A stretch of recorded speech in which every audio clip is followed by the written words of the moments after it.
Ladies and gentlemen, welcome to Paddock News. We are here in Mexico City with engineer Mauro Piccoli from Brembo. He's going to explain us some interesting things about the braking system for the Mexican Grand Prix. Hello everybody.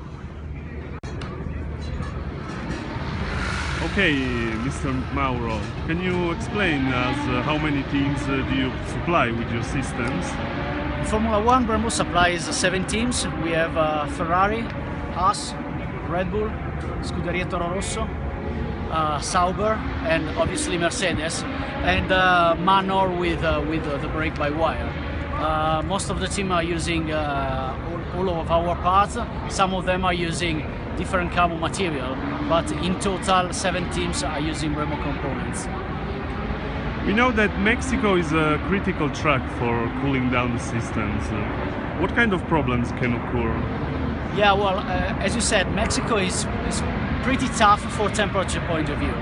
It's a sort of Mickey Mouse tracks, especially from turn 4 to turn 10, where there's a series of corners that doesn't allow the brakes to cool down, and basically the brake system is always engaged by the driver during the driving of such corners. So the main issue is the temperature of the brake and the rise up of the temperature. So the teams spend a lot of time to investigate the best way to cool down the brakes on this track.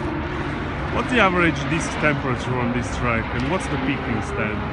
Peak temperature is over 1000 degrees, probably 1100, 1200. End of the straight temperature has to be kept, let me say, in the range of 500 degrees. So this is the typical range on this kind of track. What kind of precautions are taken by the team in order to improve efficiency? As I said before, I mean, the majority of the work is done on the brake ducts. They sacrifice a bit the downforce versus the possibility to cool down the brake as much as possible. In this case, with a full tank, in the beginning of the race, you have to take care a lot about managing the brakes and managing the brake temperature in order to avoid any overheating, loss of efficiency, and especially to keep under control the wear of the brakes. Yeah, now just a quick questions about 2017, next year with wider tires and more grip. How will you transform the systems in order to adapt to the new conditions? I mean, it's still not unclear what will be the maximum level of torque for next year. Torques will certainly increase because the grip of the tires will be higher. More downforce will lead to a higher grip. We are working on the maximum theoretical torque that we have to guarantee on the brakes.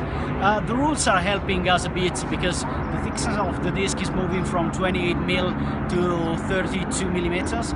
This will allow us to work even more on CFD side and improve the cooling of the disc. This is in brief what we are doing for 2017. Okay, thank you so much, engineer, for your time and for being with us. Thanks a lot.